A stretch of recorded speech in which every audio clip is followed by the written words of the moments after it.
So what are the choices for the US? Do we revert back to gold and silver like so many of the civilizations before that had to revert back to their old money? Or do we move forward into a new civilization? Do we move forward into what we are today, which is a digital age? Okay, we're no longer the age that we used to be. We're not. We can't move backwards. We need to move forward. It would like somebody coming in saying, "Hey, I think it's a really good idea that that we go from guns to shooting with bow and arrows again. We should go fight wars with arrows, or maybe we should go back and we should go from steel ships to wooden ships, or maybe instead of flying around in jets, we should go and we should just go and just use tanks again as our only method of fighting." It just doesn't make sense. Like, why are we going to go backwards in technology? Like, any of the solutions to go backwards in technology doesn't make sense. And you can go, yeah, well, gold's been around for thousands and thousands of years, and it can be a stable store of value. But really, can it in the digital age?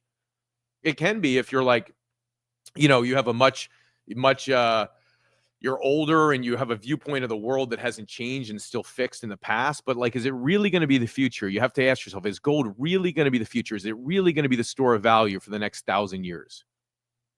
And what is the solution? So we know civilizations before have failed. So it tells you that through the history of money, nobody really figured out how to manage their economy and manage their treasury. And we still haven't figured it out today. And one would think that, like, okay, you go produce goods in the world, right? And you get exchange for those goods. And in exchange for those goods, you make money as a country and an economy. And you produce goods, you exchange things with the world, you keep money in your piggy bank, you have a sound of money in your piggy bank, you don't spend more than you have in your piggy bank. Like most 7-year-olds know that. Like, hey, I don't have enough money in my piggy bank. I shouldn't spend more than I have in my piggy bank.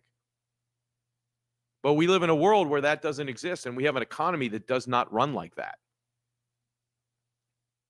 So go watch the interview with Warren Buffett, and during it, again, I have utmost respect for this man of what he's done over the last 90 years. I just don't think his answer is the appropriate answer for the next 90 years.